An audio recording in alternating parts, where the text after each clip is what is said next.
마태복음 5장 48절을 보도록 하겠습니다. 마태복음 5장 48절입니다.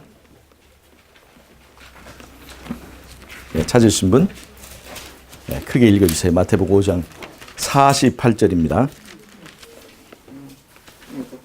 그러므로 하늘에 계신 너의 아버지의 온전하심과 같이 너희도 온전하라. 자, 마태복음 5장 48절은 그러므로 하늘에 계신 너희 아버지의 온전하심과 같이 너희도 온전하라고 말씀하세요. 마태복음 5장을 쭉 읽어보면 5장 48절에서 온전하라고 한 말이 무엇인가에 대한 그 맥이 생깁니다. 잘 보면 44절부터 한번 읽어봅니다. 나는 너희에게 이르노니 너희 원수를 사랑하며 너희를 박해하는 자를 위하여 기도하라. 그렇게 말씀하셨죠. 이같이 한즉 하늘에 계신 너희 아버지의 아들과 같이 되리니 이는 하나님이 그 해를 악인과 선인에게 비추시며 비를 의로운 자와 불의한 자에게 내려주심이냐. 너희가 너희를 사랑하는 자를 사랑하면 무슨 상이 있으리요. 세리도 이같이 아니하느냐. 또 너희가 너희 형제에게만 문안하면 남보다 더하는 것이 무엇이냐. 이방인들도 이같이 아니하느냐. 그리고 나서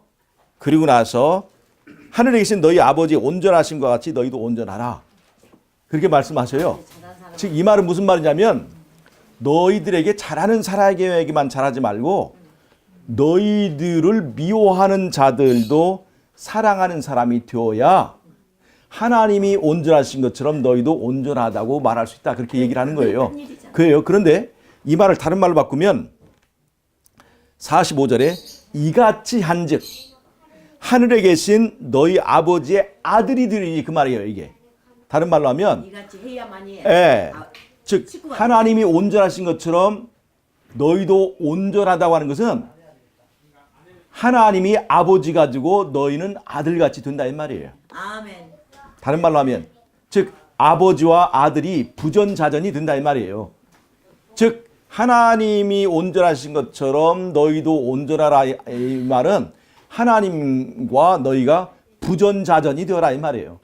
예, 그 말입니다. 그래서 하나님이 사랑하시는 것처럼 너희도 그런 정신으로 사랑을 해야 그것이 온전한 것이다라고 이것을 얘기해 주고 있는 거예요. 하나님과 너희가 부전자전이 되어라. 그러면 마태복음 이 5장 전체를 보면요. 이런 얘기 나옵니다. 이 마태복음 5, 6, 7장은 산상설교를 말하는 것인데 이 산상설교는 십계명에 대한 재해석입니다. 율법에 대한 재해석이에요. 즉 율법을 시내산에서 하나님께서 이스라엘 백성에게 주셨는데 그 율법의 정신을 다시 해석한 거예요. 즉 율법을 지키는데 하나님이 사랑을 베푸는 것처럼 너희도 사랑을 베푸는 그 정신으로 율법을 지키라고 지금 이 마태복음 5장, 6장, 7장의 산상설교를 말씀하시는 거예요. 자, 보세요. 마태복음 5장 33절 한번 봅니다. 마태복음 5장 38절을 보면 또 눈은 눈으로 이는 이로 갚으라 하였다는 것을 너희가 들었으나 나는 너희에게 이르노니 악한 자를 대적하지 말라. 누구든지 내 오른편 뺨을 치거든 왼편도 돌려대며 이렇게 얘기하고 있죠. 이것이 바로 이 정신이 아까 말한 대로 하나님이 온전하신 것처럼 너희도 온전하라고 하는 것을 지금 얘기하고 있는 거예요. 마태복음 이 5장은 전부 다 그 얘기를 말하고 있습니다. 27절 또 간음하지 말라 하였다는 것을 너희가 들었으나 나는 너희에게 이르노니 음욕을 품고 여자를 보는 자마다 마음에 이미 간음하였느니라. 또 형제를 살인하지 말라 하는 얘기를 들었으나 형제를 미워하는 자마다 이미 마음속으로 살인하였다라고 하는 이야기는 다른 말로 하면 하늘에 계신 아버지의 온전하심처럼 너희도 온전하라고 하는 그 말과 같은 내용이라는 것입니다. 즉 5장에서 말한 이 산상설교의 모든 내용을 5장 48절에서 요약해가지고 하늘에 계신 아버지의 온전하심처럼 너희도 온전하라 라고 말씀하고 있습니다. 다른 말로 하면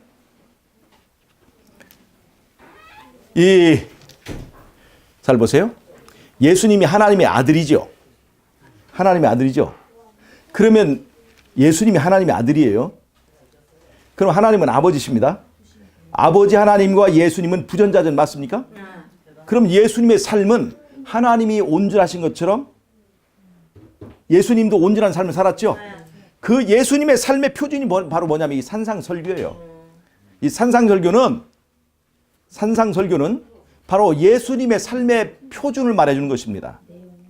이렇게 살아야 하나님이 온전하신 것처럼 우리도 온전한 것이다라고 말해주는 그 온전의 기준이 바로 산상설교의 그 가르침의 내용이에요. 그리고 예수님의 삶의 평가입니다. 예수님은 하나님의 아들이죠. 그러므로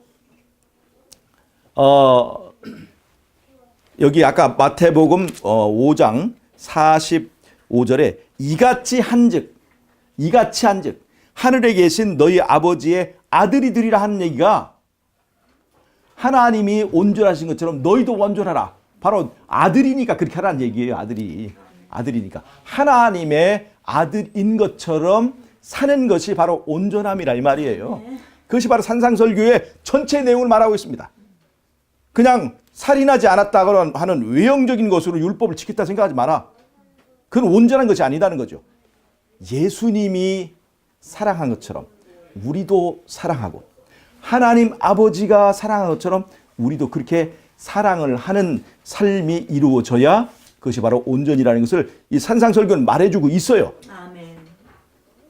자, 그래서 하나님이 온전하신 것처럼 너희도 온전하라고 하는 그 온전의 의미를 이 바탕에서 조금 더 넓게 이 대쟁투적인 관점에서 제가 이제 살펴보도록 하겠습니다. 우리가 완전 문제, 우리가 이게 깊이 이렇게 생각하는 거 아닙니까? 마태복음 5장 48절을 하나님이 온전하신 것처럼 너희도 온전하라고 그랬으니까 하나님은 하나님의 차원에서 온전하고 인간은 인간 차원에서 온전해야 된다. 이게 틀린 말입니까? 맞는 말입니까? 맞는 말이에요. 근데 이것이 잘못 왜곡되면 하나님은 그렇게 사랑을 베푸시고 그렇게 할 수 있지만, 즉 예수님은 하나님이시니까 그렇게 할 수 있지만 우리는 그냥 우리가 성의껏 살면 되는 거다. 이 성의껏이라고 하는 것이 성의껏이라는 것이 자칫하면 제 멋대로 사는 것에 대한 변명이 될 수가 있습니다. 그래서 이게 굉장히 이 완전 어떻게 우리가 완전할 수 있어? 그냥 우리는 그냥 성의껏 살고 그냥 은혜로 덮어주시는 것이라 이게 받고 살지 이렇게 돌아가 버리면 이 완전론이 그렇게 소위 말하는 그런 완전론은 굉장히 위험합니다. 적어도 지금 이 산상설교에서 예수님이 말씀하시는 완전의 표준은 산상설교 정도라고 하는 것입니다. 산상설교에서 말한 대로 살면 이게 완전한 거예요. 예. 근데 그렇게 하지도 않으면서 우리는 어떻게 이 부족한 인간이 율법을 다 지키고 완전할 수 있느냐. 그건 극단주의 율법주의다 하고 그냥 우리는 하나님의 은혜를 믿고 살지. 그 은혜라는 것이 뭐냐면 나는 죄 지을 수밖에 없고 하나님이 용서해 주는 것을 내가 그냥 믿고 사는 거야. 이 믿음이라는 것이 나는 죄 짓지만 예수님께서 해결해 주시겠지.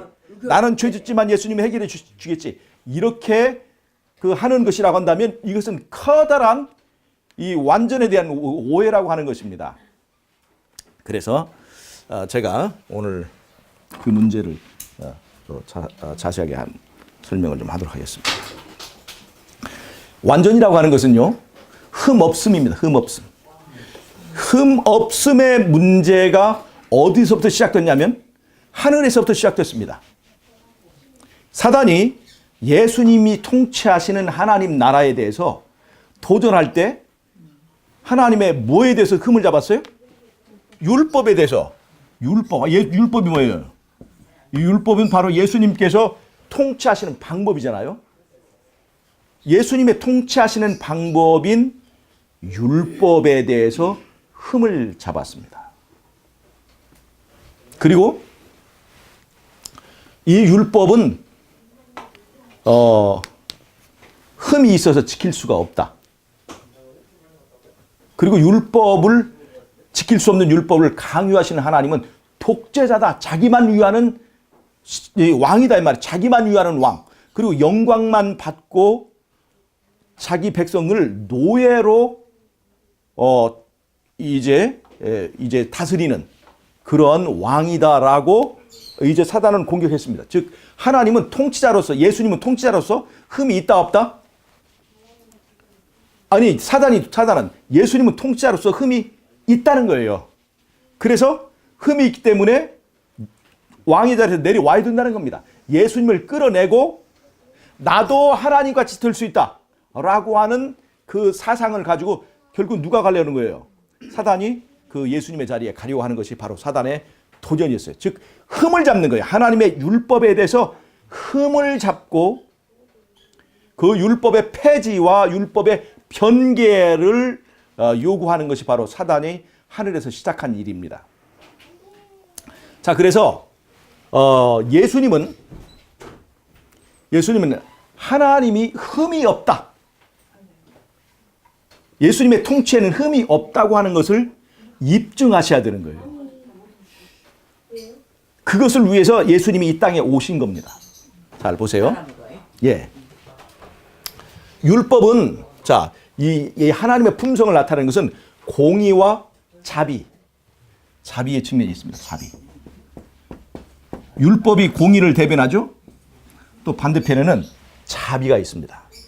하나님은 공의로우신 분이니까 하나님의 율법은 공의롭냐 이 말이죠. 제가 지난번에 십계명 속의 복음을 제가 설명을 할 때 십계명이 1, 2, 3, 4 하면서 여기 둘째, 셋째, 넷째는 하나님의 삼위일체의 삼위를 나타내고 이 첫 번째는 그것을 하나로 묶는 그 일체되는 계명이라고 말씀드렸어요.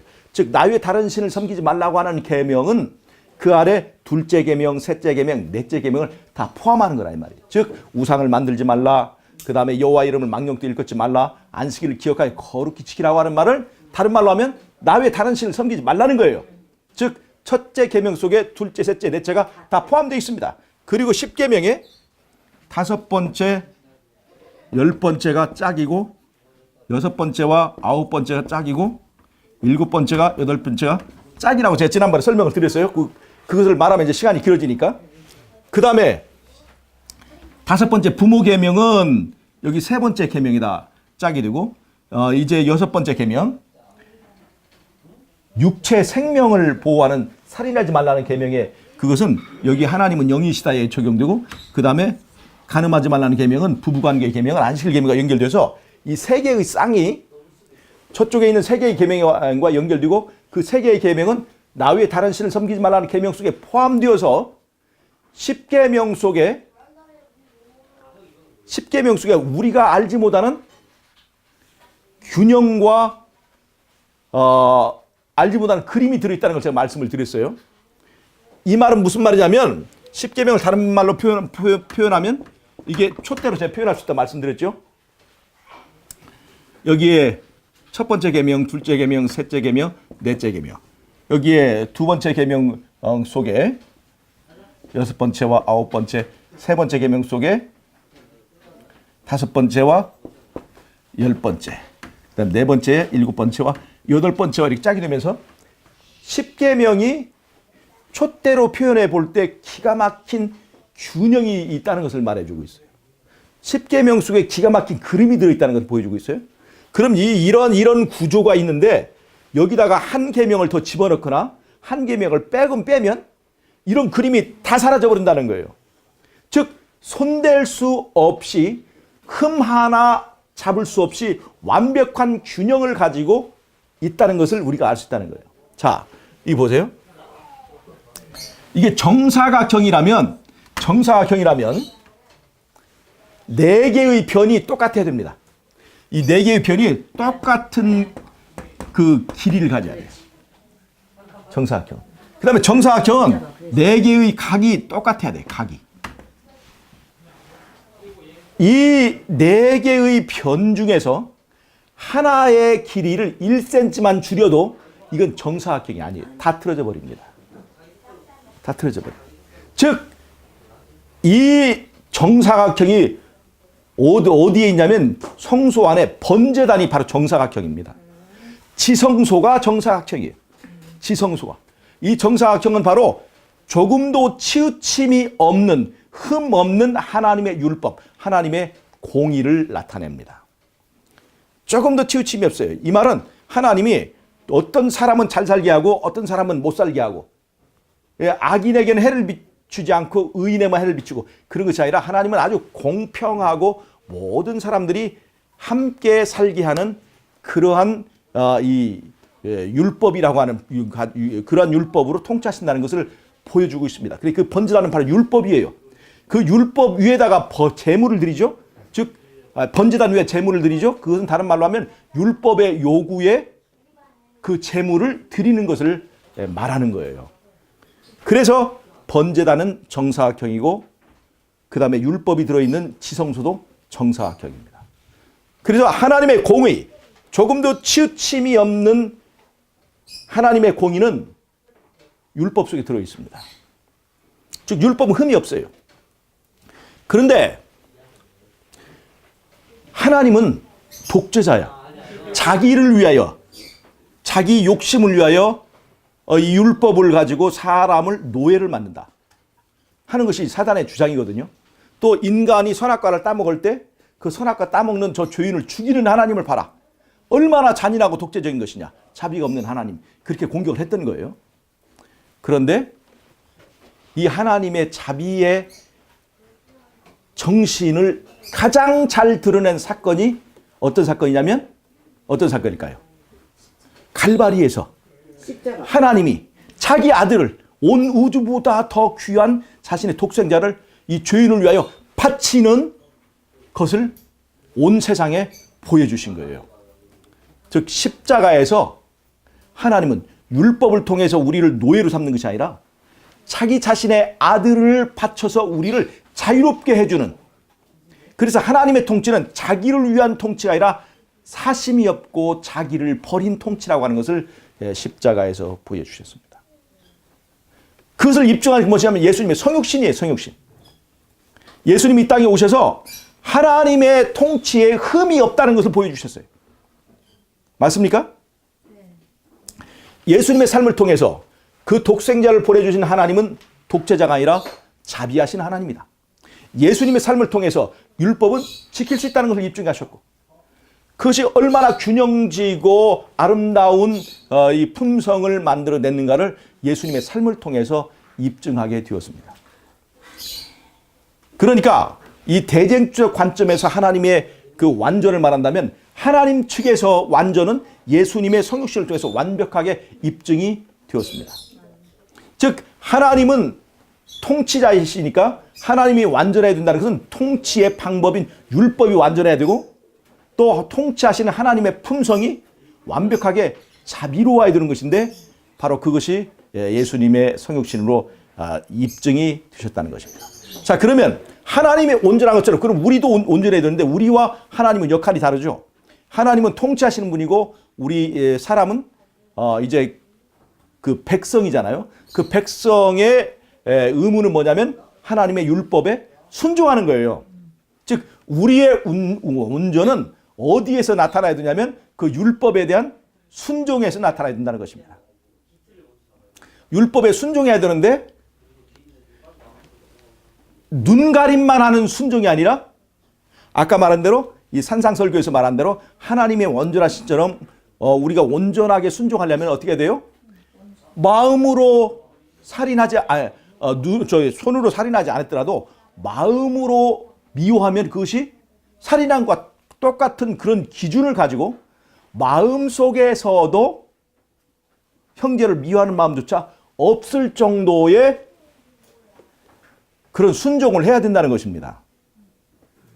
그것이 바로 흠없는 거예요. 즉 산상설교에서 말씀하신 이 정도의 삶을 살아야 흠이 없다고 하는 거예요. 자, 그런데 보세요. 이 율법도 두 가지가 있죠. 하나는 십계명이 있어요. 그건 공의를 말합니다. 그 다음에 의문의 율법이 있죠. 제사법. 제사법은 뭐냐면 양을 잡아서 제사를 드린 건데 그 양은 누가 보낸 거예요? 하나님이 제물을 보내신 거죠. 이건 하나님이 인간에게 베푸시는 자비예요. 자비. 그래서 의문의 율법은 자비를 말하고 십계명은 공의를 말하는 거예요.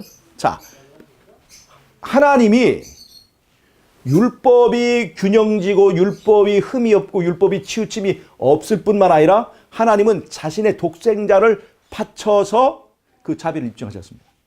그럼 우리는 율법에 순종을 해야 되는데 하나님이 온전하신 것처럼 우리도 온전한 순종을 하려면 어떻게 하냐면 하나님이 독생자를 바친 것처럼 우리도 뭔가를 가장 소중한 것을 바쳐야 되는 거예요.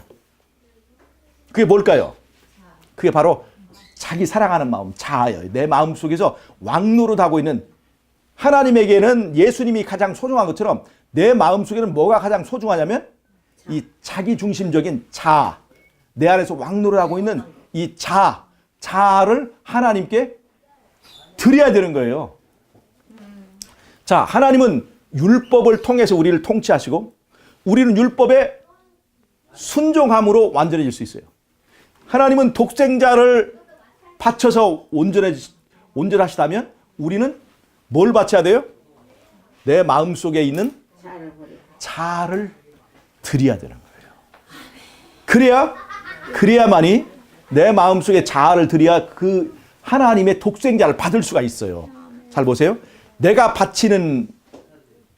자아를 바쳐야 하나님이 주신 독생자를 내가 받을 수가 있어요. 무슨 말 아시겠어요? 자, 이삭이 말해요.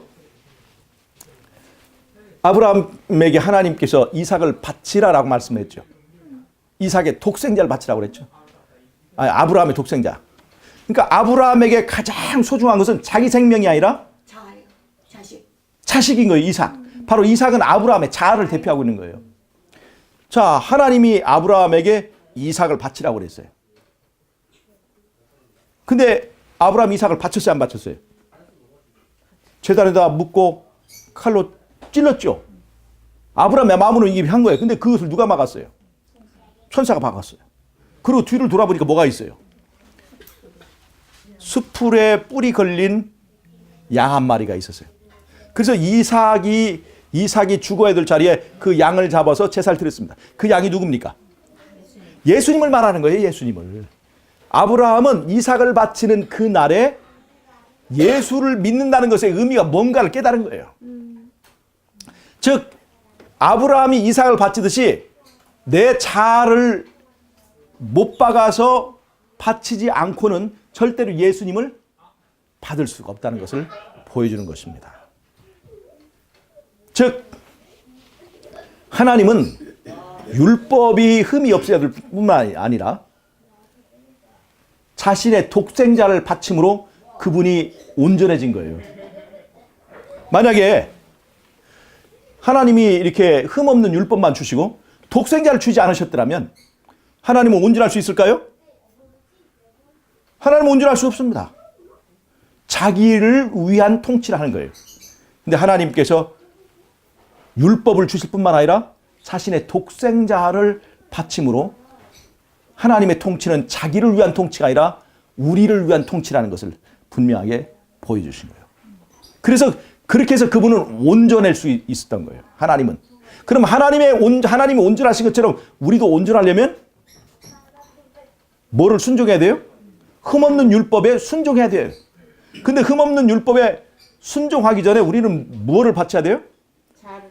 자아를 바쳐야 되는 거예요. 하나님이 독생자를 바치듯이 우리도 하나님이 온전한 것처럼 우리도 온전하려면 우리도 우리의 독생자를 바치는데 우리 독생자를 뭐예요? 그것이 죄의 뿌리인 자아를 바치는 것입니다. 그러면 내가 내 아브라함에게 이삭 같은 내가 가장 아끼고 사랑하는 그 자아를 바치면 바로 수풀에 뿌리 걸린 양을 얻을 수 있는 것처럼 받을 수 있는 것처럼 하나님이 우리를 위해 주신 독생자를 비로소 내가 내 소유로 받을 수가 있다는 것입니다. 그러면 우리가 율법을 순종해야 되는데 이제는 누구의 힘으로 순종하게 되는 거예요? 하나님이 우리에게 주신 독생자를 믿는 믿음으로 그것을 순종할 수 있게 된다는 것입니다. 나는 순종을 하지 못하는데 하나님이 순종한 걸로 봐주시는 것이 아니라 과거에 순종하지 못한 죄에 대한 것을 순종한 것으로 봐주실 뿐만 아니라 독생자를 내가 받아들임으로 순종할 수 없었던 율법을 순종할 수 있게 만들어지는 것이 이것이 온전이라는 것입니다. 과거의 기록만 해결하는 것이 아니라 현재 사람을 불순종의 사람에서 순종의 사람으로 바꿔주는 것이 바로 그것이 바꿔지는 것이 바로 그것이 하나님이 온전하신 것처럼 내가 온전하다는 것을 말한다는 것이에요. 즉 하나님이 율법, 흠없는 율법과 함께 그의 독생자를 우리에게 주신 것처럼 우리는 율법을 받을 때 그 독생자를 받아야 되는데 독생자를 받으려면 하나님이 독생자를 바친 것처럼 우리도 우리의 독생자를 바쳐야 된다는 거죠. 아브라함에게 이삭이 있는 것처럼 우리도 내 자신의 목숨처럼 아끼는 어떤 그런 우상 덩어리들을 하나님께 바쳐야 된다는 것입니다. 그래야 내가 온전에 이룰 수 있다는 것입니다. 그 온전이라는 것은 과거의 기록만 지워버리고 나는 사람은 변하지 않고 나는 계속해서 그냥 부족하게 이제 죄를 짓고 또 불순종하고 인간이 어떻게 완전해질 수 있는가, 그것을 인간이 어떻게 순종할 수 있는가로 말을 바꿔버리면 이것은 굉장히 큰 무서운 일이래요. 인간이 어떻게 완전해질 수 있는가, 이 얘기를 인간이 어떻게 순종할 수 있는가 이렇게 얘기를 한다면 이것은 굉장히 큰 문제가 있다는 것입니다. 우리의 죄의 기록을 지워줄 뿐만 아니라 불순종의 사람을 순종의 사람으로 만들어주는 하나님의 은혜에 따라서 사람이 변해야 그것이 하나님이 온전하신 것처럼 우리도 온전하다고 하는 것을 이룰 수가 있다는 것입니다. 그렇게 될 때 여기 마태복음 5장에서 또 마태복음 6장, 7장에서 말한 이 산상 설교에서 말한 이 순종의 삶을, 그 온전한 삶을 우리가 실천할 수 있다고 하는 것입니다. 여러분, 하나님이 흠없음을 십자가에서 이루신 그 사건을 우리가 기억해야 돼요. 율법이 흠이 없었지만 하나님은 독생자를 바침으로 흠없음을 완전히 이루셨다는 거예요. 우리는 율법에 순종해야 되지만 내 자신의 자아를 하나님께 바침으로 하나님께서 주신 독생자를 내 자신의 것으로 바꿔서 우리 죄의 기록을 해결할 뿐만 아니라 내가 순종의 사람으로 변화되어서 사람이 변화되는 완전, 기록이 변화되는 완전이 아니라 사람이 변화되는 완전을 이룰 수가 있다고 하는 것입니다. 여러분, 이 안식일에 정말 우리는 흠없이 될 수 있는가? 흠없이 기록만 변하는 게 아니라 사람이 흠없이 될 수 있는가? 우리는 온전할 수 있는가? 기록만 변하는 것이 아니라 사람이 온전해질 수 있는가를 십자가를 보면서 생각해 보실 필요가 있다는 것을 오늘 말씀을 드립니다. 하늘에 계신 아버지의 온전하신 것처럼 너희도 온전하라고 말씀하신 산상설교의 표준이, 산상설교에서 말한 것이 그것이 내용인데, 하늘에 계신 45절에 이같이 한즉 즉 산상설교의 내용대로 우리가 실천한즉 하늘에 계신 너희 아버지의 아들이 된다 이 말이에요. 즉 하나님이 온전하신 것처럼 우리도 온전하게 된다는 것을 지금 이렇게 다르게 표현한 거예요. 그렇게 되는 건데, 이 산상설교의 삶을 살려면 뭐가 필요해야 돼요?